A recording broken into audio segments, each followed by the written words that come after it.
Humanity has been asking itself questions about the existence of alien life since the beginning of space exploration.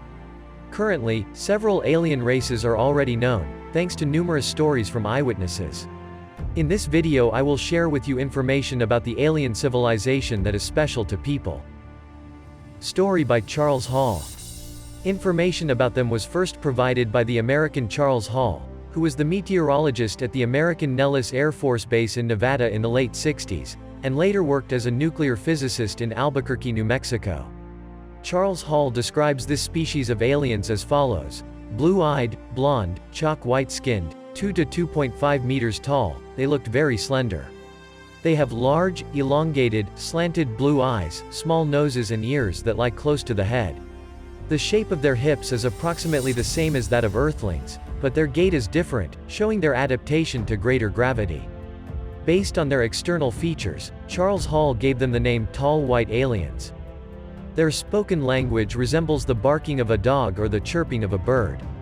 The writing resembles ancient Egyptian hieroglyphs in appearance. These aliens also have special devices that can telepathically reproduce speech directly in the head of the listener, in different languages. Their lifespan is about 800 Earth years. Moreover, up to 400 years they remain practically unchanged, after which they begin the second stage of growth, which can reach almost 3 meters. Typically, the tall white aliens wear aluminized light gray overalls with gloves and helmets that resemble partially open motorcycle helmets. They also carry the weapon that resembles a pen, which, depending on the mode of operation, can paralyze or kill a person. This observation is interesting. Although the tall white aliens are clearly superior to us in matters of technology, there is evidence that in such concepts as wisdom, mental development, and moral status they are quite comparable to us. Charles Hall also mentions the legends of the ancient Greeks, dating back to 972 BC, about a group of tall white gods who supposedly came from the star Arcturus. If these were the current tall whites, then they were on Earth at least 3,000 years ago, and possibly earlier. Well, everything told by Charles Hall is possible to prepare the population for the future disclosure of one of the greatest secrets of our time. The story of Miriam Delicado. Another famous story about contact with this type of alien from Miriam Delicado. Question. So, let's go back to your contact history and tell us a little more about it. Miriam's response. In 1988, I lived the ordinary life for a young girl. At the time, I had just moved from the small town to the big city in Vancouver, British Columbia. And with my friends I decided to go to my hometown. And on the way everything happened. There were 4 of us adults and 1 small child in the car. And we had been driving for several hours. I slept in the back seat. It began to get dark. Suddenly, large balls of light appeared in the sky nearby. These strange lights followed us in the darkness for hours as we drove. And every time another car drove past us or we drove past some house or building, the lights seemed to recede and disappear. And when the lights appeared again, I said, "Pull over to the side of the road, right now." We stopped next to the highway. And by that time the car was filled with light from all sides. Luminous objects were located behind the car. And the larger spacecraft, metallic in color without a glow, landed on the road in front of the car. I got out of the car and went to the spaceship. There were 2 creatures standing in the doorway. And they had snow-white hair and bright blue eyes that I had never seen before, and it was incredible. I boarded the ship. Question. Do you have any memories of what happened on the ship then? Miriam's response. I retained these clear memories throughout the years. When I was on board the spaceship, I sat in a chair and looked around the room. I was surrounded by these creatures. Then a screen appeared. It was quite large, about a meter high. And when I looked at the screen, images began to appear there, along with information transmitted via telepathy. I felt it like a continuous flow of information. Now, one of the topics they shared with me was the creation of man. To make our story shorter, I will say that they explained to me that they had a hand in the creation of humanity on planet Earth. And this planet is not our home planet, it turns out that we are their colony here. In the process of creating man, they used the genes of some terrestrial apes, chimpanzees, gorillas, so that our body is adapted to earthly conditions, because the sun is destructive for them. And now they observe the development of humanity without interfering, and hope that we will become something more. Over the course of many thousands of years, they created an increasingly perfect human species.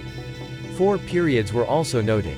In the first period, the shape of the human body was very primitive, as in the images of ancient people described in our history.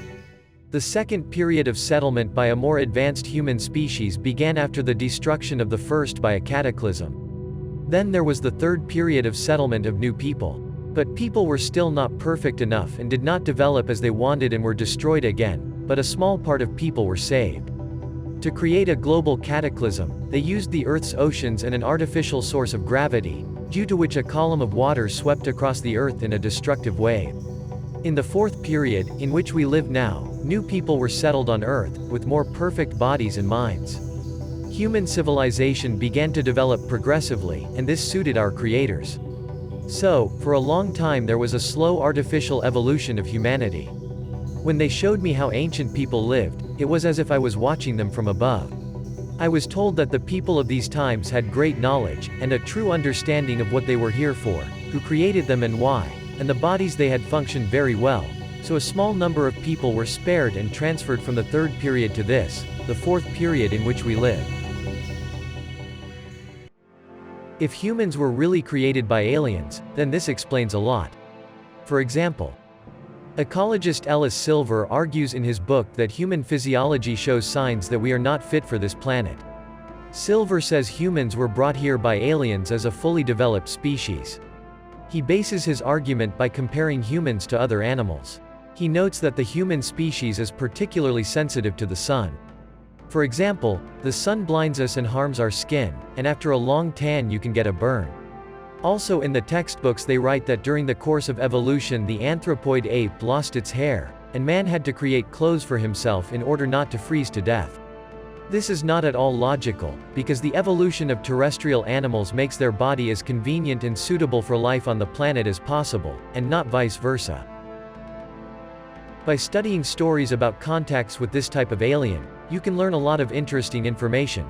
For example, that in the third period of settlement of the planet Earth by people, such races as red-skins, dark-skinned, Asians, Hindus, Arabs appeared. The alien creators experimented with varying degrees of skin protection from ultraviolet radiation. They wanted to see what skin color a person would be more comfortable living on Earth with, from black to lighter. A small part of people from the third period, who suited the creators in terms of physiological and moral qualities, were saved from the flood and the fourth period began. These races are more ancient and have retained memories of the gods who came from heaven. In the fourth period, the creators produced new people. They brought us closer and closer to their external image and mental abilities. These people had lighter skin that was vulnerable to the sun. The aliens decided to settle them in the northern territories of planet Earth, where ultraviolet radiation is the least. They chose a very picturesque region, remote from other human races. Now we know this region as European. If we consider that, for example, white people of the modern species developed naturally from monkeys, then somehow strangely they appeared several thousand years ago and diverged from almost the same region, or is this a fantastic evolutionary leap? Then why does evolution in animals take many millions of years? After the settlement of different races of people across continents, our alien creators decided on non-interference in the development of humanity. They were interested in which path we would take, how our culture and society would develop. They wanted us to have our own personality. For thousands of years they have been watching us and hiding their presence. They are good at it. We need to know and not forget that we are all their children, we are all one. You cannot consider yourself better than others, you must respect and appreciate the creation of our creators. The creators cannot interfere until a certain time. Until our technological level reaches a certain point, and we can understand them, and they will reveal the secret of their presence. Not like in ancient times, when representatives of other intelligent civilizations were considered gods, magicians, and their ships were considered fire-breathing dragons. The time of disclosure is close. Various sources indicate a period from 2030 to 2040.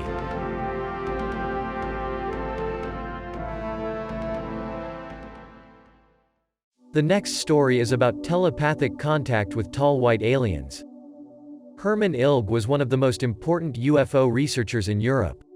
Working as a civil engineer, he was accustomed to logical thinking and believed only in what could be proven. The career of ufologist Herman Ilg began when his friend saw 6 fast-flying disc-shaped objects towards Lake Constance. A friend reported this publicly but was met with walls of ignorance. German Ilgu did not like this.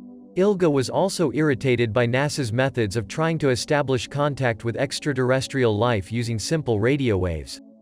Ilg compared this procedure to a Negro king who sits deep in the jungle and searches for other tribes with the help of drums. If he does not receive an answer, he concludes, "We are alone in the world." So he began his own research, which ultimately led him to telepathic contact with an extraterrestrial civilization. Here are a few excerpts from German Ilg's conversations with the alien person. Hello. I speak on behalf of the 20 million extraterrestrials who are involved with me in the program for planet Earth, as well as on behalf of another 4 million who are on our physical plane and taking part in this mission. For our communication, I chose the name Ashtar. You cannot pronounce my real name in your language. Let me describe myself. I am a little over 2 meters tall. I have blue eyes, and my skin is almost white, not at all like yours.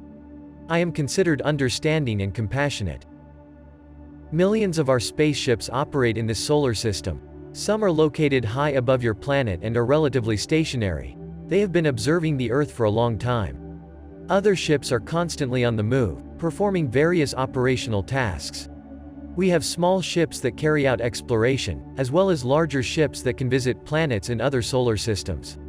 We also have motherships at our disposal, with many small ships flying around them.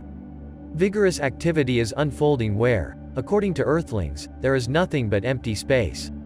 We are capable of becoming invisible, and when our ship flies faster than the speed of light, we also become invisible to physical vision.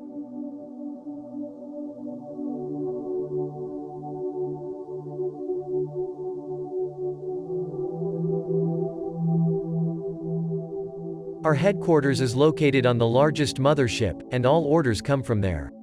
This is a whole space city.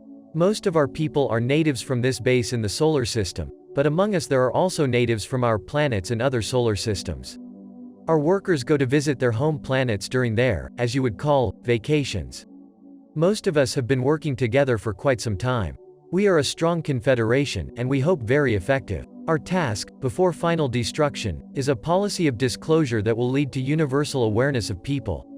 Yes, I said final destruction, because such an option as God's punishment is possible if the matter does not move forward. It would take a whole lecture to explain the reasons for this. You often ask why we do not interfere in certain events and processes. We carry out our work both here and on Earth according to certain functions. Of course, we ensure you from our technically more qualitatively equipped side, protecting you from dangers from space. But our help is not so obvious. And that's how it should be. You are able to cope perfectly with the most difficult tasks on your own. Question. Many people on our Earth believe in the theory of origin from apes. If this is true, then monkeys should also live on other planets where life is possible. What can you say about this theory? Darwin's theory of the origin of species is an absolute fallacy. We have never had such creatures, instead of them there are others. But on your planet and here, almost all animals have a heart and kidneys, excrete feces and reproduce according to the same principle. Speaking about the origin of man, you did not develop naturally through evolution, which takes millions of years, but are the creation of our alien civilization. Question. Dear Ashtar, what sources of information could people use to guide their lives? The Holy Testament is a very brief but sublime truth that cannot be disputed because it comes from the center of the universe. We brought this truth to you on Mount Sinai in ancient times. This was a gift for you. But then we chose Moses, as a person who had enough experience to understand the secret of the revelation of the laws of the infinite universe. We have come to you in technologically advanced spaceships across unimaginable distances to deliver this revelation. But because of your ignorance, you look at extraterrestrial truths as something irrational. Even earthly humanity is of the opinion that for many things there is a word impossible. We have the different opinion, because what we consider the utopia today may become possible tomorrow. If you told people 4,000 years ago what you have today, they would all, without exception, find it impossible. Utopias have become reality. The fantasies of today's generation are quite possible to realize. Therefore, we do not understand at all why many doubt our existence. Why can't they understand that we travel at the speed greater than the speed of light? Why do they doubt the possibility of existing in an intangible state? There are no utopias. Everything is possible if you know the ways of implementation. It is also not the utopia that we brought the law of heaven to earth. What did ancient people know about spaceships? For Moses, the spaceship was the dwelling of God, and the crew were angels in his understanding. The sound of the siren emanating from the spacecraft was a divine trumpet, and the anti-gravity around the perimeter of the ship brought death to those who crossed the border. It's all so simple and clear to understand if you think about it. You have enough technical experience to correctly understand how the law was given at Mount Sinai. The anti-gravity of the ship is so great that the landing must take place on a rock. Our spaceships of this size today land on Etna or similar mountains. To prevent harm to the Jews, they were ordered to adhere to the border, which was dangerous to cross. A powerful siren warned people against crossing this border.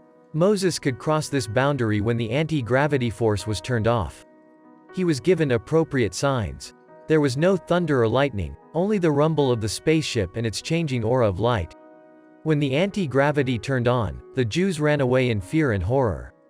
Question. Ashtar. I agree that the religions of our world contain universal truth, commandments by which it is worth living. But for most people, both atheists and those who go to church, religion has become only a tradition. If earthly humanity really believed in a higher power, everything on this earth would be different. But this planet is shrouded in the darkness of unbelief. That's why murder occurs. Religion, which frees a person from responsibility to the higher powers after death, is a straw that everyone willingly grabs at. Because it is impossible to beg forgiveness for a bad deed. There are also people among you who, after committing a crime, bring money to the church, thinking that this will pay off. They are mistaken. We are also surprised that the churches do not recognize this truth. They had to be the first to stand up for her. This is their task, their holy mission, just like ours. But the laws we have given are valid not only during earthly life. On the contrary, they also act after earthly life. Question. Religion speaks of the Last Judgment. Can you explain what this is? The so-called Last Judgment is the last day of a person's earthly life before the death of a person, on which it is decided to send him to heaven or hell. Let me clarify that people go to hell temporarily. I am using terminology from your religions. You must admit that there is a spiritual world into which every person will go after his death.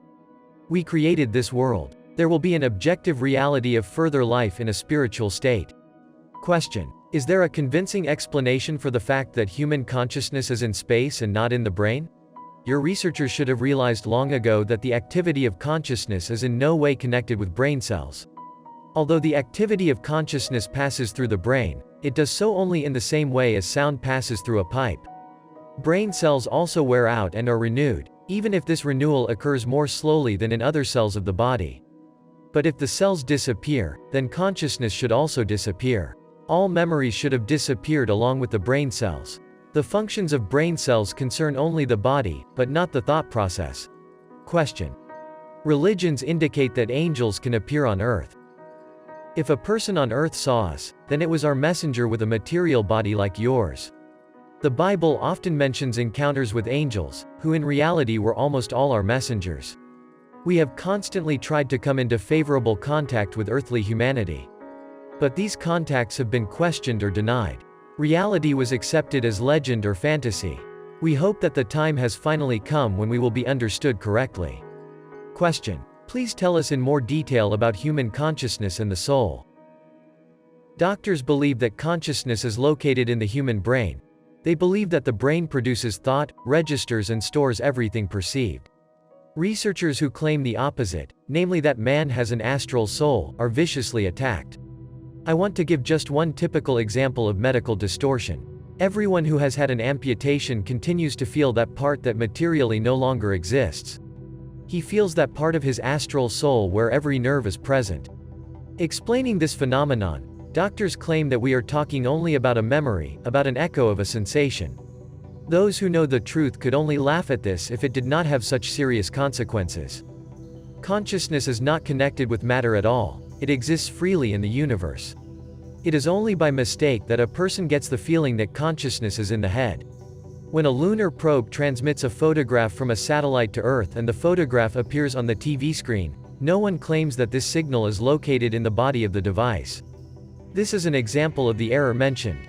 Consciousness can expand millions of miles, and yet the final effect is in the body. But this means that the final effect can also be in the spiritual body. Consciousness requires a tool, but this tool does not have to be made of meat and blood. When a person dies, it is not consciousness that dies, although the brain ceases to function.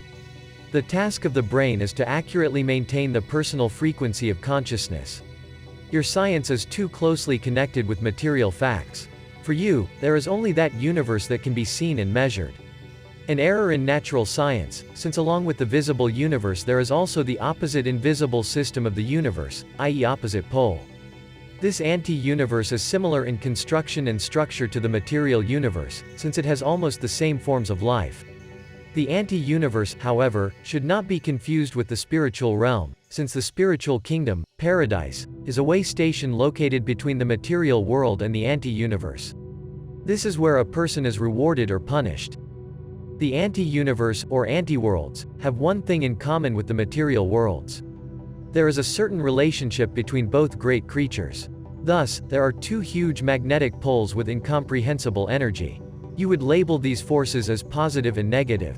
From these polarized energies, gravity arises for you. It was believed that we travel around the universe thanks to the clever use of electromagnetic fields. This is not true. We use the stress fields of both different gravity. You have to imagine that both universes are repelling each other, since they are differently polarized. Well, now about our fantastic travel options. We do not use the power of the atom, we do not have an electrical system. We only use the polarization of the universe. We have equipment. With the help of control we switch the spaceship to the anti-world and change the pole. At the moment when this change of poles occurs, our cosmic body disappears from material vision along with everything alive and with everything inside. No radar device can pick us up. However, the flying body is repelled by matter.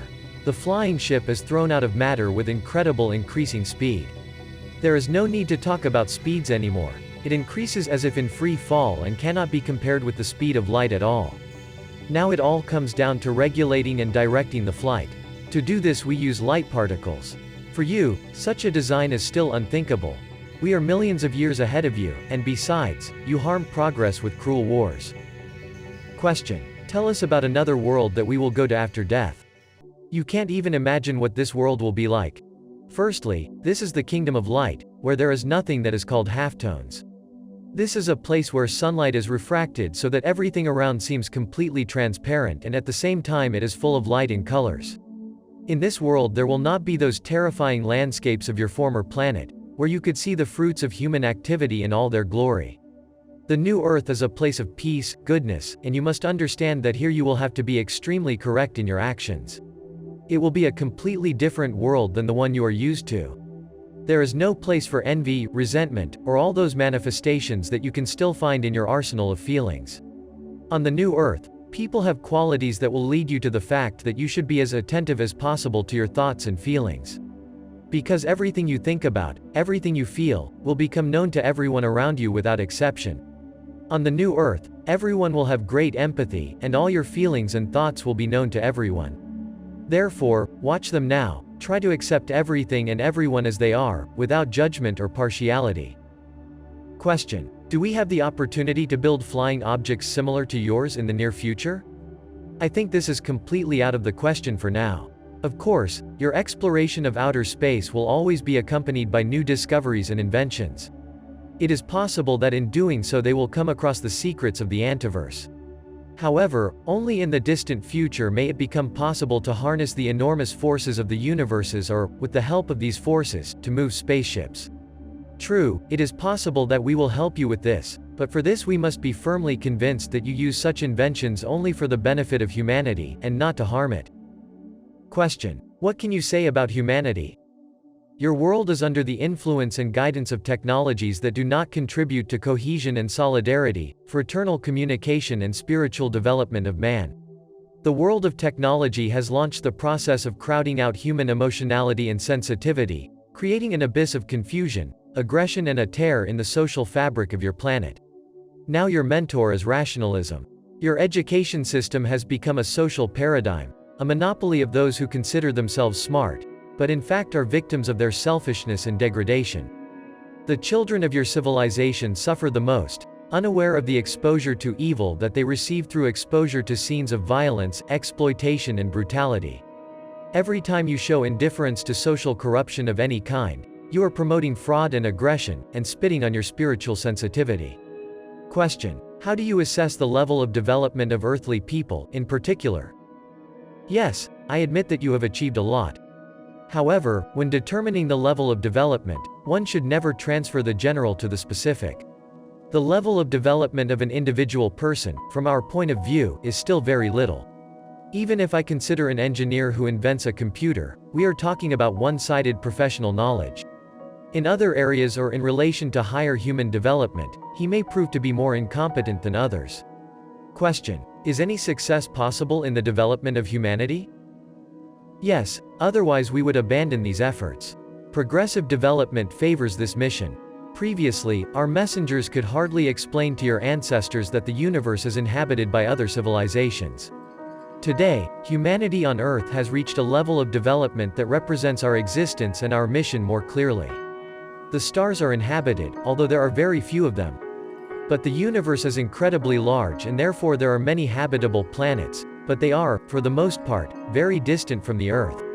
Your scientists, using powerful devices, listen into space to receive news from extraterrestrial civilizations. You don't need any powerful device for this.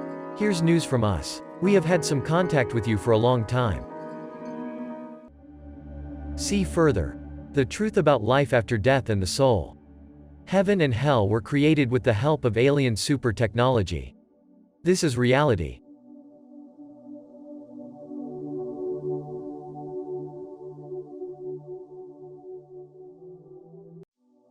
The next important topic that I want to tell you about in more detail concerns life after death. During contacts with people, our alien creators sometimes talked about how the human soul lives forever and there is another world that everyone will go to after the death of their earthly body. Their civilization is millions of years ahead of us in technological development. During this time, they tried to extend their lives with the help of their perfect medicine, as well as creating new bodies into which their soul would be placed.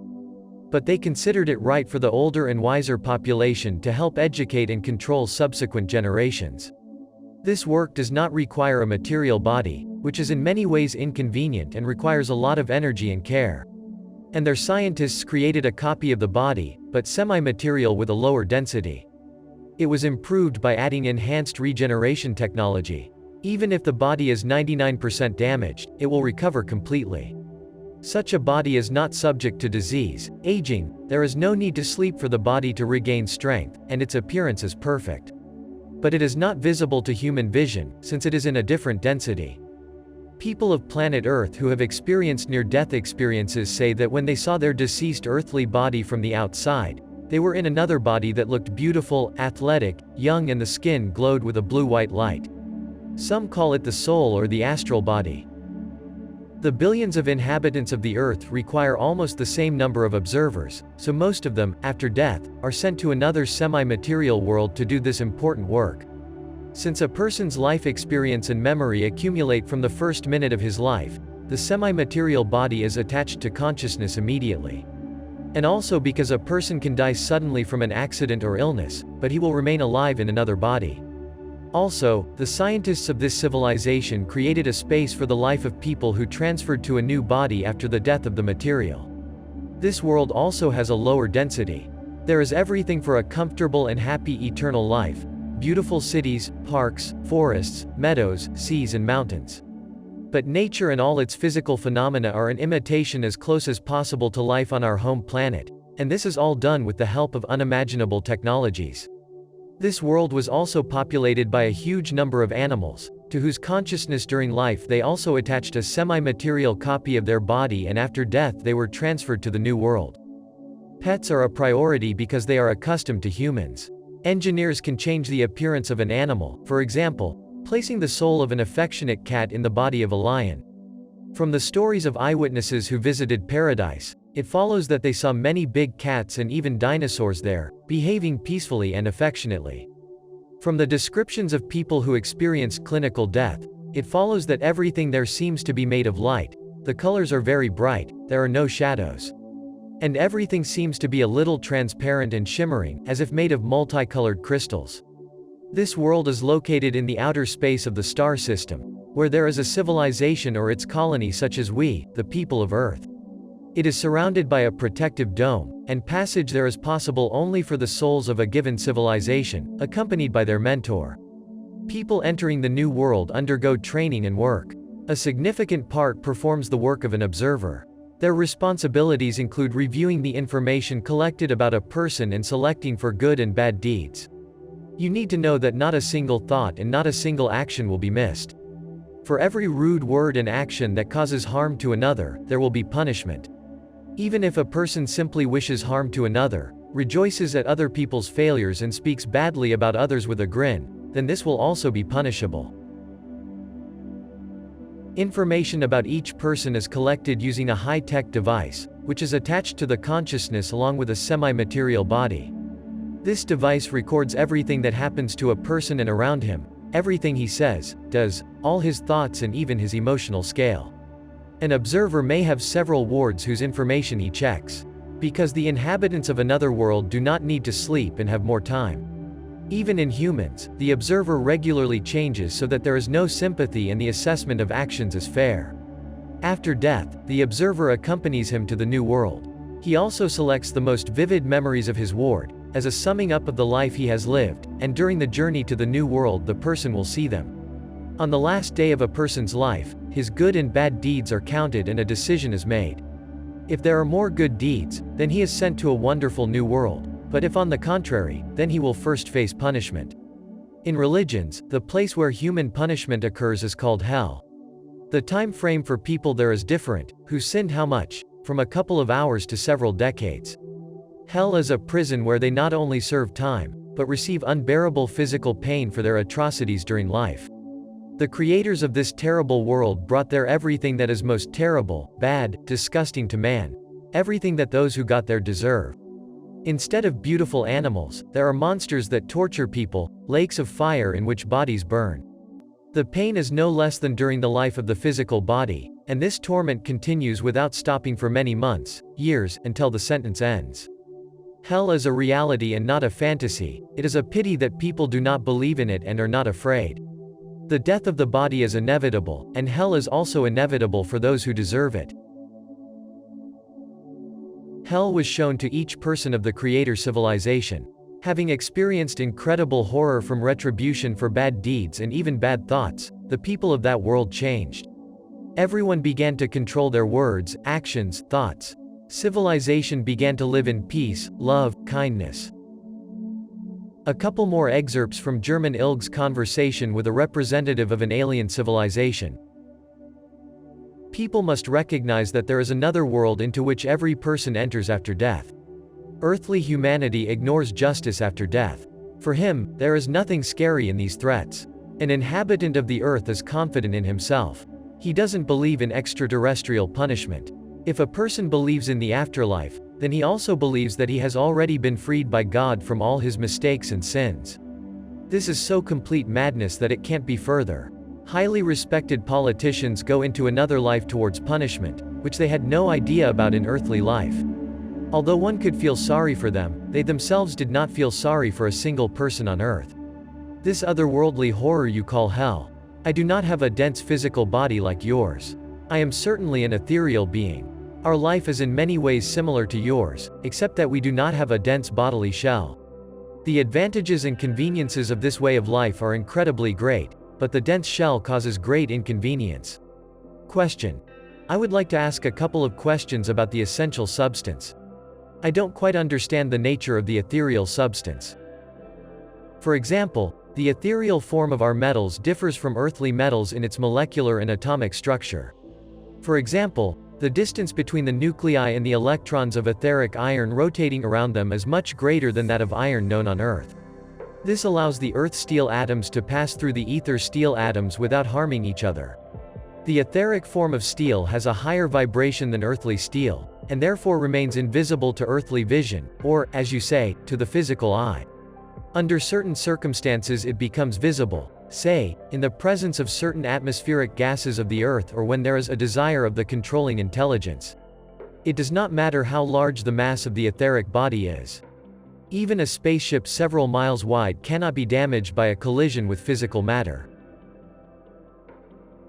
You have no idea at all what a gigantic abundance of amazing wonders and secrets the other world contains. And it is possible for every noble soul to enter this world. But unrefined souls must first overcome the roads of darkness and punishment, and only then enter the divine light. Death is not the last stage of human life, but only a change in its development. We were constantly mistaken for angels or gods. We communicated the first social concepts to people. We taught earthly humanity the use of fire and tools. At one time, we gave people the concept of the living God. Where our ancestors appeared, they talk about holy places. Our spaceships constantly had close contacts with humanity. But communication became more and more difficult, because you also invented airplanes that constantly pursue us and try to harm us. Our ancestors communicated not only with Jews, but with many others. For example, in Peru, the local population laid kilometer signs on the ground, indicators for our ships. The following are excerpts from stories from eyewitnesses who visited another world and returned back.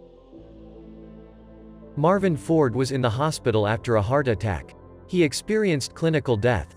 I saw such a dazzling sight that I had never seen and could not even imagine in my entire life. I saw, from wall to wall, millions of kilometers of streets made of solid but transparent gold. There were huge estates, small houses and mansions of every size in between. And being a builder, I am interested in construction and I understand buildings. And I examined everything in this city, even more than the city itself, to find out what these mansions were built from. And guess what? I could not find. They were all completed. Another story. Heaven is not very far away. It seemed to me that I had never left our galaxy. Of course, I'm not an astronomer and I don't know for sure. When we reached the end of the tunnel, I saw that everything was beautiful. I always thought that when I got to heaven, I would only see a city there, but the first thing I saw was a beautiful garden.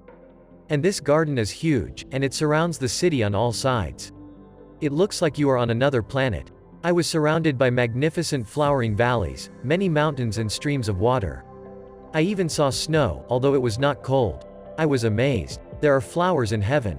They were red, green, purple, blue and yellow. But they were slightly transparent, like crystal. I always thought that everyone who goes to heaven becomes an adult. But I also saw children there. I also noticed horses, dogs and huge cats there that looked like lions. The next story. She was traveling along a green hill, walking through grass of an unusually bright green color. She was surrounded by various flowers, trees and bushes, and although the sun was not visible, the entire space was filled with bright light. She was accompanied by a tall man in loose white clothes, most likely an angel. The two of them approached a silvery structure that looked like a palace. In front of them was a gate about 4 meters high, made of a single pearl sheet. The angel touched them and they opened. Inside, a golden-colored street with a ceiling made of something shiny, reminiscent of either glass or water, was visible. A bright yellow light was blinding inside. She was invited to enter, but then the woman remembered her father. The gate slammed shut. She began to go down the hill, parting with only a glimpse of the sun rising over a wall strewn with jewels. A doctor from Virginia, George Ritchie, admired the pictures of heaven for just a few moments. He saw a radiant city in which everything was shining, houses, streets, and walls, and the inhabitants of this world were also woven from light. There was a sky reminiscent of the earth, but its color was indescribably vibrant, blue and gold, constantly changing its tints. I saw many people like me who left the earth. We gathered together, and in a single stream, we moved somewhere, and only the angels accompanying us knew where. After a while we approached the border separating the spaces. The border was unusual and resembled the shell of a soap bubble, transparent and very thin. Having passed through this border, I saw that we were moving towards a distant, luminous point. As we approached, our hearts sank at the splendor emanating from the heavenly city. A woman who experienced clinical death left her body at that very moment. She stood by the bed and saw herself from the side, felt the nurse pass through her, heading for an oxygen mask. Then she swam up, found herself in a tunnel, and came out to a shining light. She found herself in a wonderful place, filled with bright colors, indescribable and unlike those on Earth. The entire space was filled with light. There were many happy people in it. In the distance there was a city, with buildings, fountains, sparkling water. It was filled with light. There were also people there and wonderful music was playing. And excerpts from Eyewitnesses of Hell. An angel came up and took me by the arm.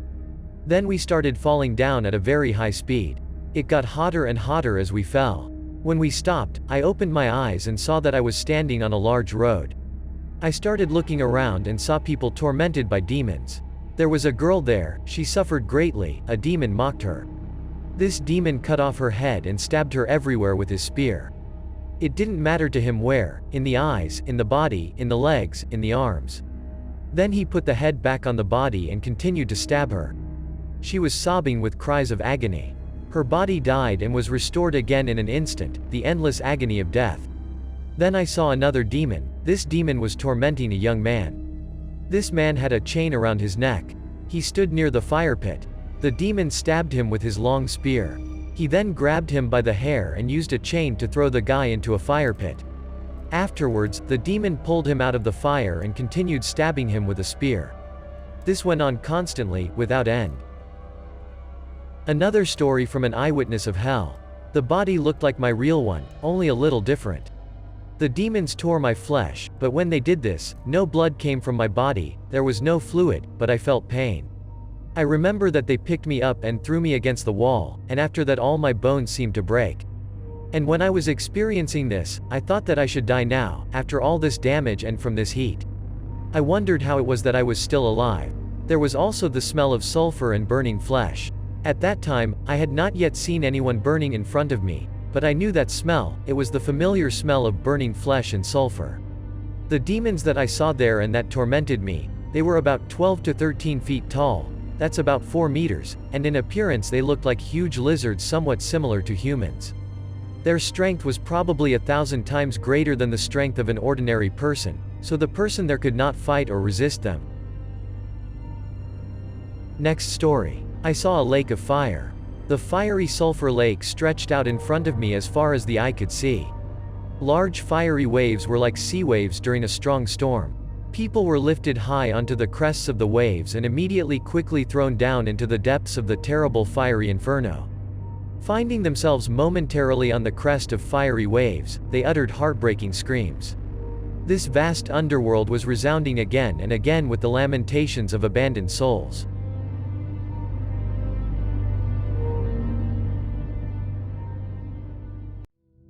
A few more stories about encounters with humanoid aliens. George Adamski, the Polish immigrant living in the United States, who claimed in the 1950s to fly into space using an unidentified flying object. And it all happened like this.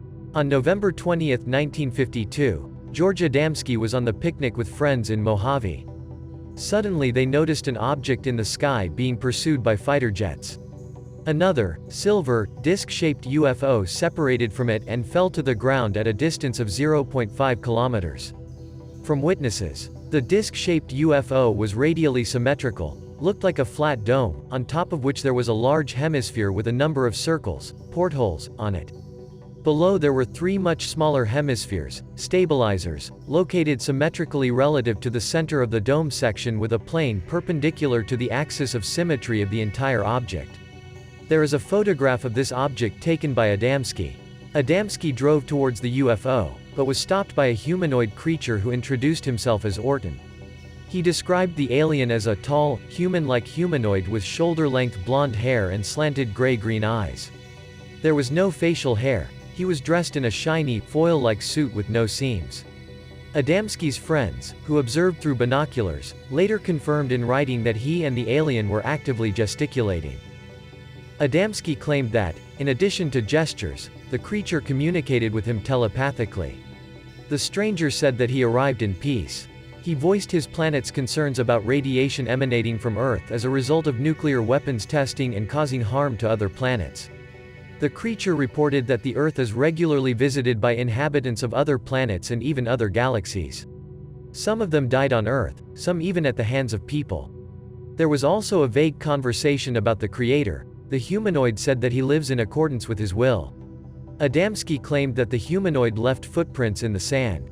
Together with his friends, he made a plaster cast of these footprints. The tracks allegedly contained hieroglyphs that they tried to decipher. Meeting with alien simians. On January 28, 1975, near the small alpine village of Hindwil, near Zurich, extraordinary cosmic events began to unfold. Responding to the commanding pleasant voice within him, level-headed security guard Edward Meyer got on his moped and rode toward a remote coniferous forest in the Swiss countryside. Suddenly stopping near a gap in the trees, Meyer heard a ringing noise in the sky, looked up and saw a shining disc-shaped craft, about 21 feet in diameter, descending from the cloud level. One ship slowly approached the ground and smoothly sank onto its 3 extended legs. Soon Meyer saw a certain person approaching him from the direction of the ship. As she approached, he saw that she was an elegant young woman. Her flowing hair was long and blonde, and she was wearing a tight gray jumpsuit. Without any confusion, she walked towards Meyer and spoke to him in his native language. Feeling at ease, they walked to the base of a nearby tree, sat down and talked for about an hour. The girl introduced herself as Simias and explained that she had arrived on Earth from a distant star system known to us as the Pleiades, which is 500 light-years away. Meyer insists that the main purpose of the Pleiadians' visit was not to harm, not to start a war, not to bring peace, but only to convey a teaching. They see us as their little brothers, offering us a real teaching about natural life, spiritual destiny, spiritual life. Or, in the words of Simias, we are also still far from perfect and must develop ourselves. We are not superhumans, but missionaries. We feel indebted to the inhabitants of the Earth, since our ancestors were your ancestors. You call us aliens or star people. You attribute to us superhuman power, although you do not even know us. However, we are people just like you, and only our knowledge and understanding significantly exceeds yours. Especially in the technical field. Being carriers of spiritual self-knowledge, and not the vanguard of a marauding cosmic armada looking for new territories to plunder, the Pleiadians, according to Meyer, declare their goal only to convey fundamental metaphysical truth. Simias said, "It is a fact known in many worlds that the human beings of the Earth refuse real spiritual growth and develop themselves only within the limits of gross materialism. The material being identifies itself with its body, its possessions and property. Pleiadians view all social structures of the Earth, such as governments, corporate economic institutions, religions, as independent, monolithic, authoritarian institutions of coercion, created solely to exploit humanity, to lower the masses to the level of slaves of material values." Analyzing this story of contact, as well as many others, the famous ufologist from USA Wendell Stevens summed up the visit of the Pleiadians. "They are here because they care about us, their little brothers. Our technical potential exceeds our spiritual ability to absorb information, and we are now in a position of threat of self-destruction and lack of spiritual development to prevent this. Therefore, we became the subject of a laboratory experiment. They are waiting for us to do something. In fact, they don't expect us to solve the problem. They view us as a crazy society rushing headlong towards destruction, and only a change in mass consciousness and level of development can affect this, but they do not see such a possibility, due to the fact that the United States is the main one in this process." Secret agreements with aliens. At the beginning of 2009, the English magazine Encounters published an article by ufologist Richard Lynham about the connections of the US authorities with aliens. This topic, despite all its sensationalism, is not new. Testimonies of high-ranking officials and intelligence officers about events half a century ago periodically appear on the pages of newspapers and magazines. However, this has never led to any reaction from the American government. It is silent or denies everything through the mouths of its third-rate employees. Smith's Call. It all started, reports R. Lynham, with his radio appearance with a series of stories about UFOs and intelligent extraterrestrial beings. After one of the broadcasts, an unknown person called him at home, introducing himself as Smith, and said that he had heard his speeches on the radio, read his articles and wanted to show him important information. At first, the researcher reacted to this call with disbelief. But he quickly changed his mind after learning that in the past the stranger was an operative of the US intelligence service and was now ready to present documents concerning the activities of aliens on Earth. Soon the ufologist received a package in the mail containing photocopies of some secret documents about UFO sightings by American intelligence agencies. Among the documents were those that were intended only for us presidents. Having ascertained, as far as possible, the veracity of the information, Lineham arranged a meeting with Smith. Official reception at the Edward base. Here's what Smith had to say.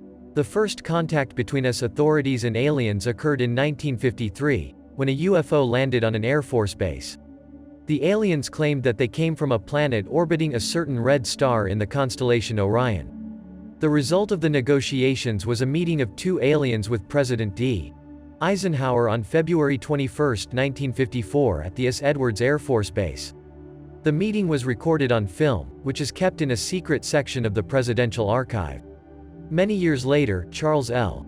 Suggs, a former commander of the US Navy, who was part of the presidential group at the Edwards Base, recorded his story about an encounter with aliens on a tape recorder.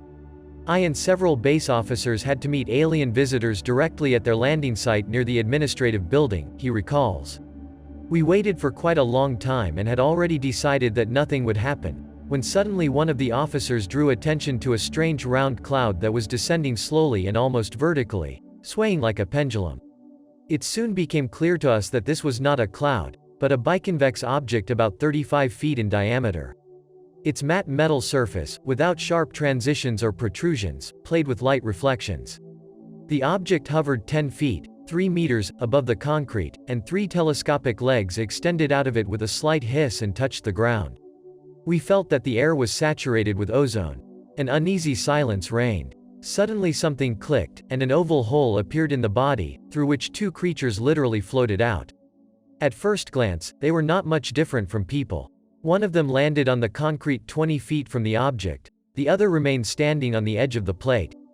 They were relatively tall creatures, about 8 feet, 2.4 meters, slender and similar to each other. Their light and straight, almost white hair reached their shoulders. They had light blue eyes and colorless lips. The one who stood on the ground gestured that he could not approach us and that this distance must be maintained. Fulfilling this condition, we headed towards the building. I couldn't understand whether the thick soles of the alien's shoes were touching the ground or not. He walked as if on a cushion of air. The contract is signed.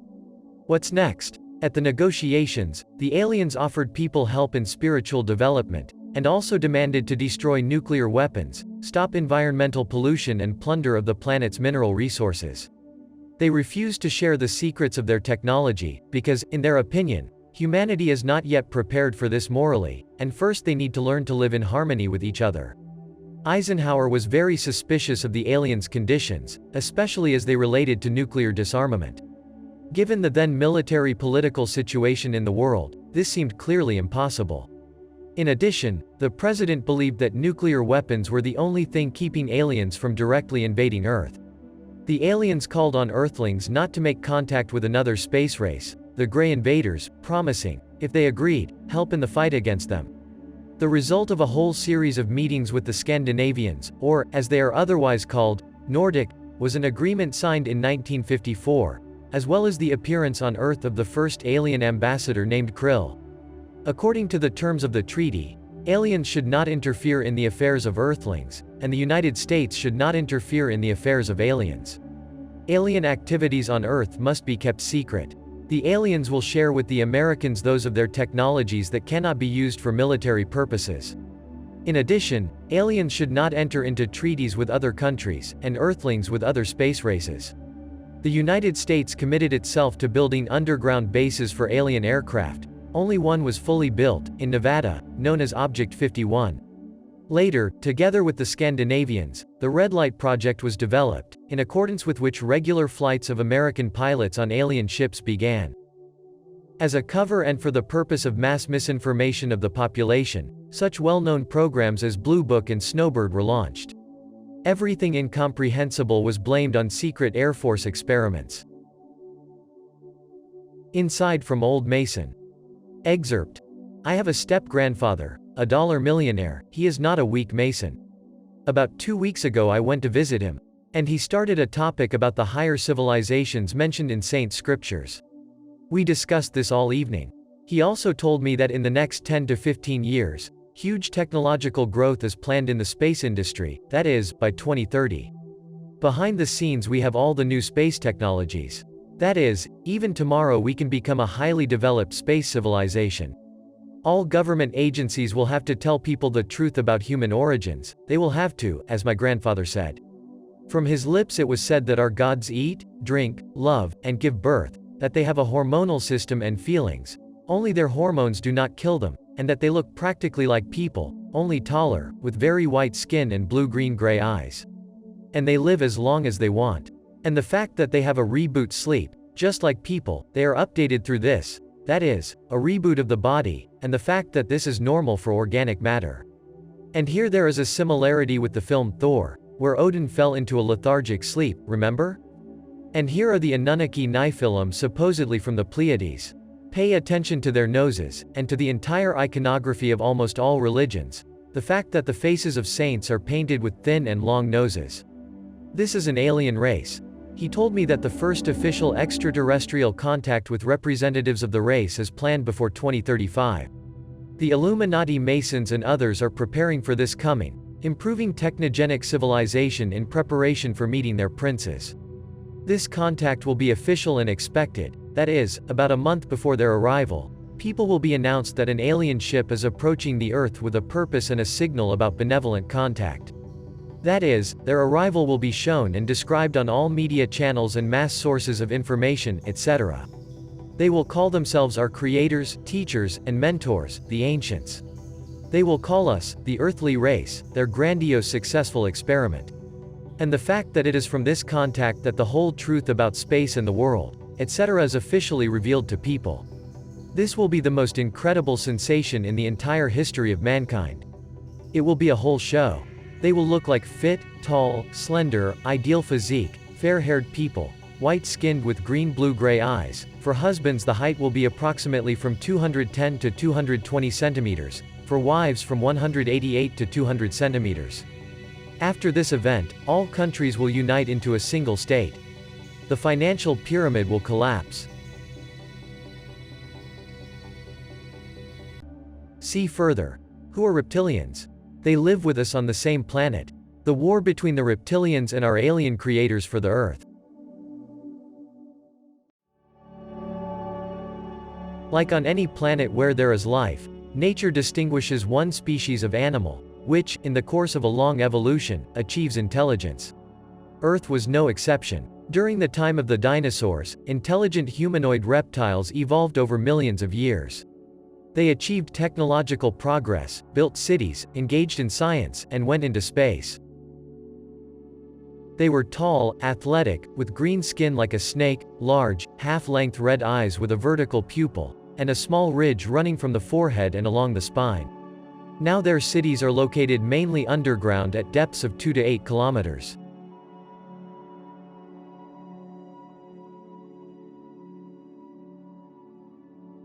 When the alien civilization of our creators reached the Earth and began a program to colonize it, a war began between them reptilians.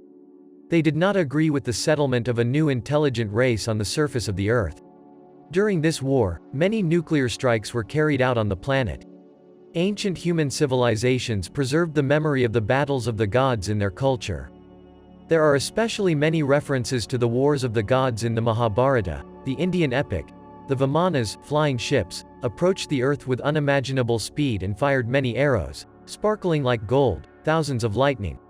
The roar they made was like thunder from 1,000 drums. This was followed by furious explosions and hundreds of fiery whirlwinds. Burned by the heat of the weapon, the world staggered as if in a fever. The elephants caught fire from the heat and ran wildly to and fro in search of protection from the terrible force. The water became hot, the animals died, the enemy was mowed down, and the fury of the fire felled trees in rows. Thousands of chariots were destroyed, then a deep silence fell on the sea. The weapons of the gods are very similar to nuclear ones. We are talking about the wars of the gods in the myth of the battle of the god Marduk with the serpent Tiamat, as well as the struggle of the Slavic god Perun with the Serpent King, and the battle of the ancient Egyptian god Ra with the serpent Apep and others. All myths also say that the snakes, having been defeated in the war, are expelled underground to their kingdom. Nowadays, scientists have discovered many kilometers of underground tunnels and mines in all corners of the world. Some tunnels have walls made of an unknown material, probably blocking the entrance to their cities. For example, from the legends of the Indians of Peru, it is said that the paths of the Chincanas cave system lead to the underground world, where a powerful civilization of snake people lives. In appearance, they resemble both a human and a snake at the same time. In the 20th century, several dozen adventurers disappeared in these caves. Few people managed to get out of there. From their incoherent stories one could understand that in the depths of the earth they met strange creatures. During many wars, the white gods decided to leave the planet for a while and return with more powerful weapons.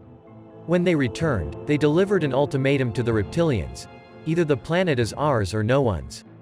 They demonstrated the destructive power of their weapons. The first blow hit a small planet that we call Phathon. The planet was completely destroyed and is now known to us as the asteroid belt.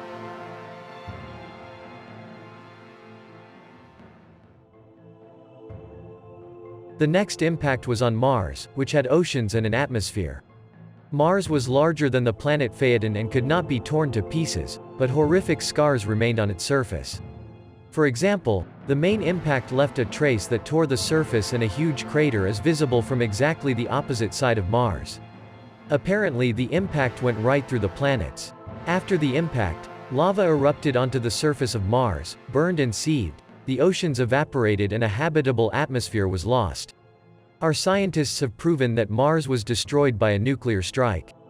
The idea of a nuclear bombardment is based on information about ultra-high concentrations of xenon-129 in the Martian atmosphere, as well as uranium and thorium from the surface, which were collected automatically by NASA researchers. The beautiful planet Earth was supposed to be next for destruction.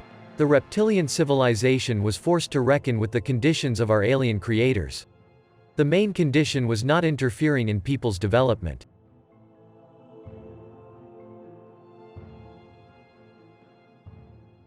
True, in the last time, the reptilian civilization has been using all its forces to manipulate humanity for its own purposes.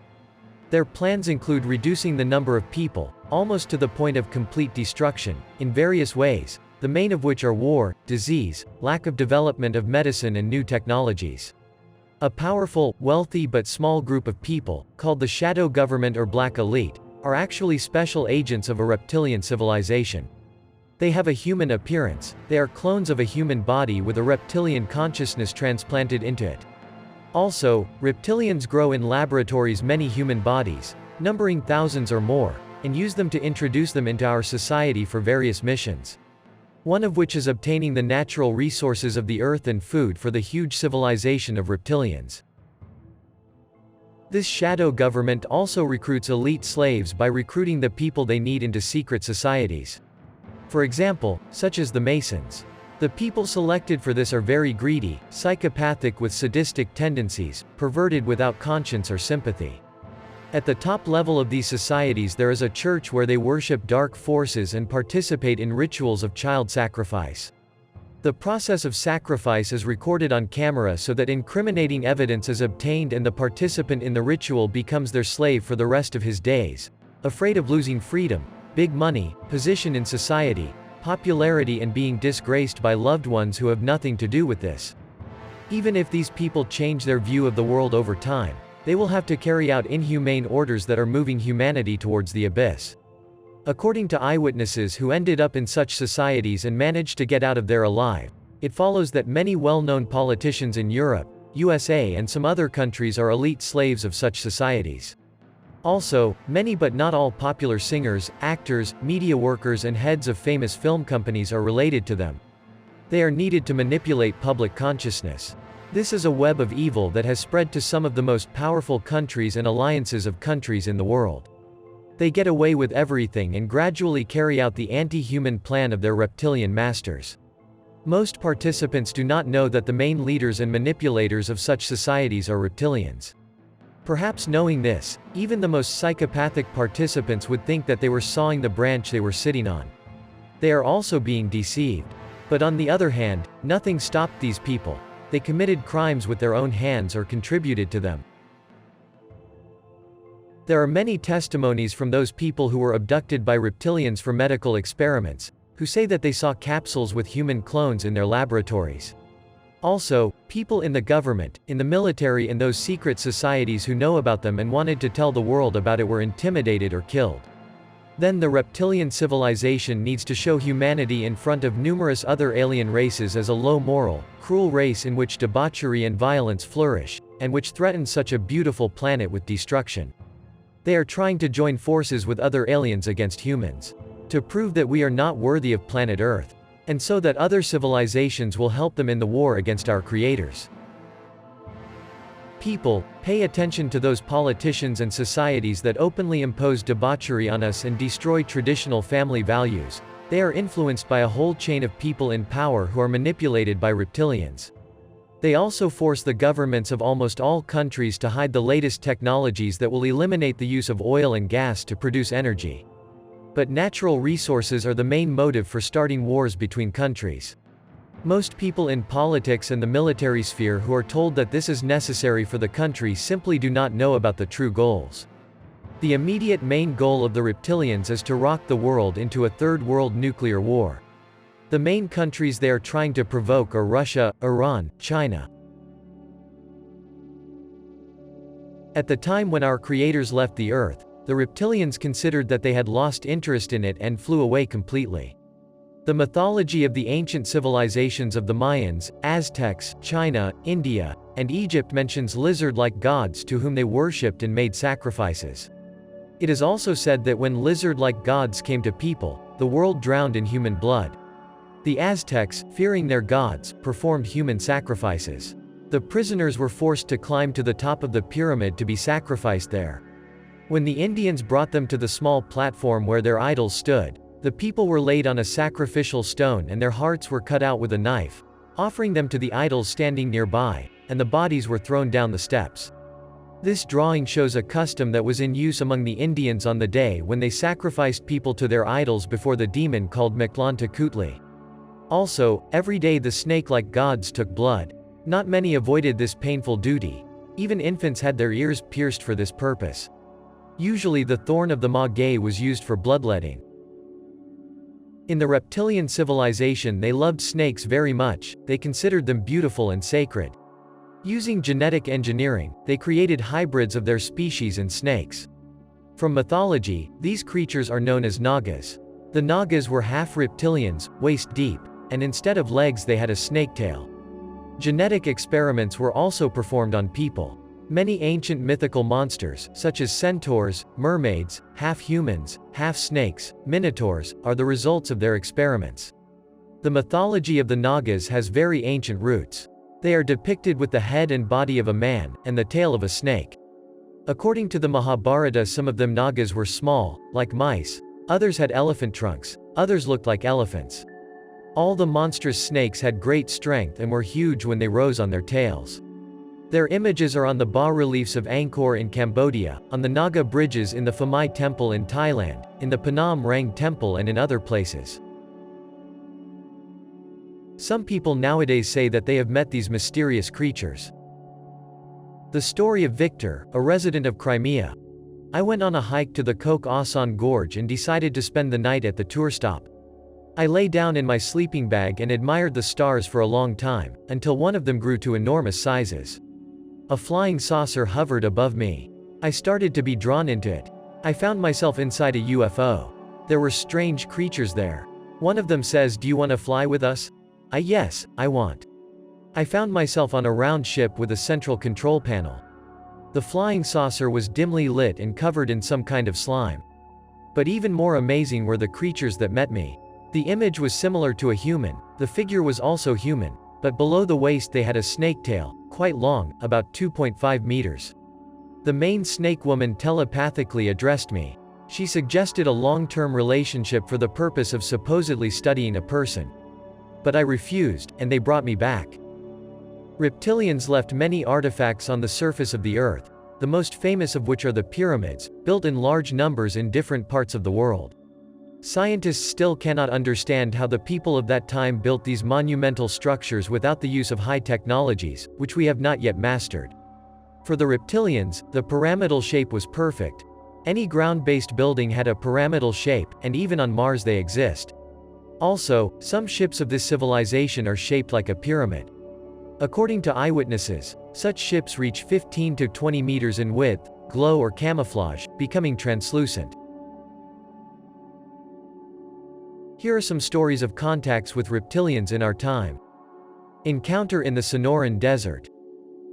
Several friends were on their usual 24-hour cycling route in the Sonoran Desert, and halfway through the journey they decided to stop to relieve themselves. At that moment, he saw a strange creature nearby, about 2 meters tall, and it was moving along the path. The further description of the humanoid is simply shocking. Stopping and staring at one of the cyclists, he allowed himself to be examined. The eyes are red, snake-like, with a vertical pupil.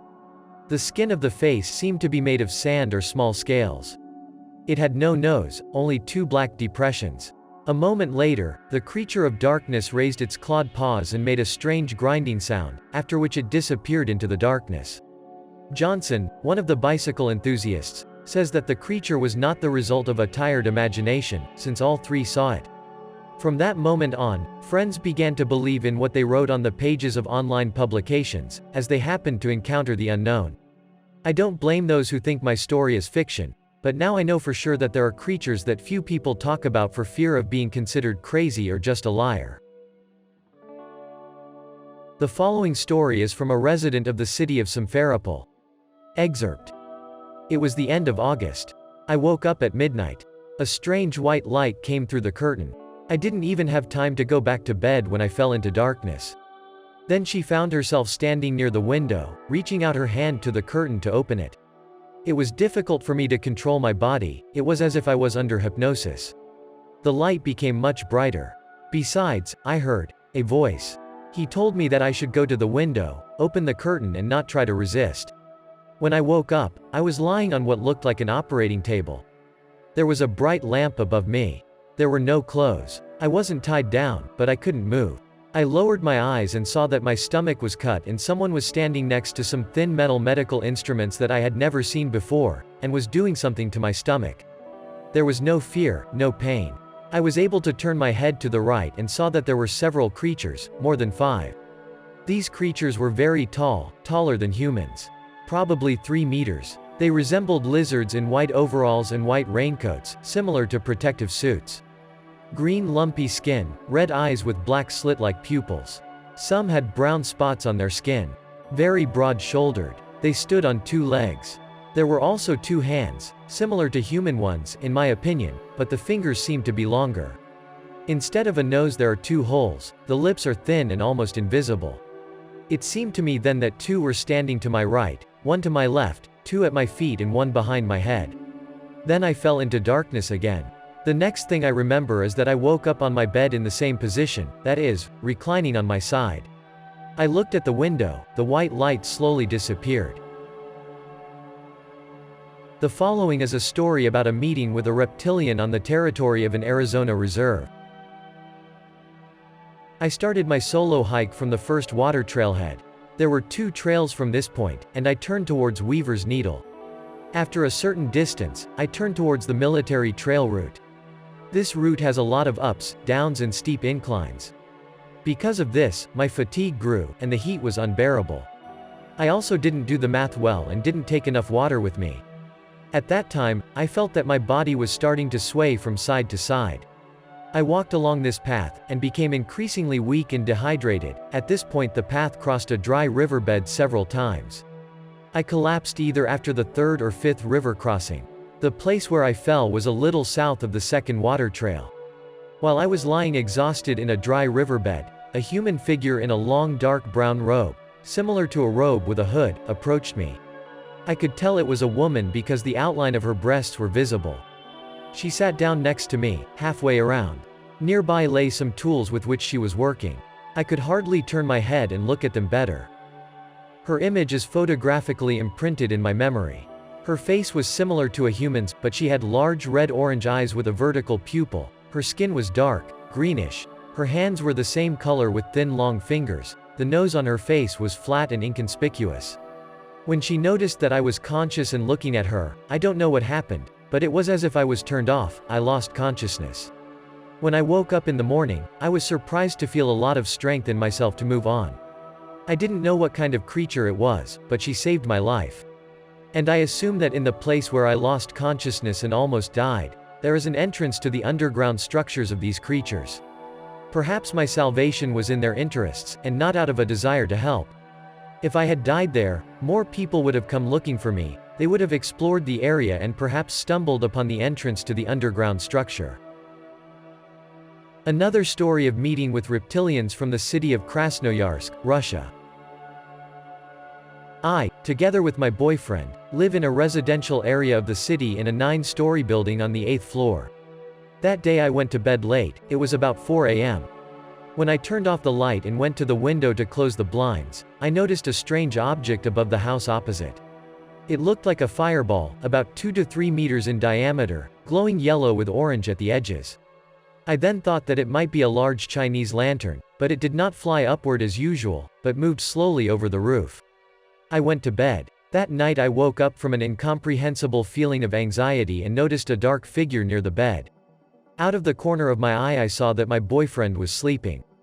This creature sat down next to me and in his hands was some kind of metal object. The blanket was thrown back, and I saw that the creature was doing some kind of manipulation over my stomach.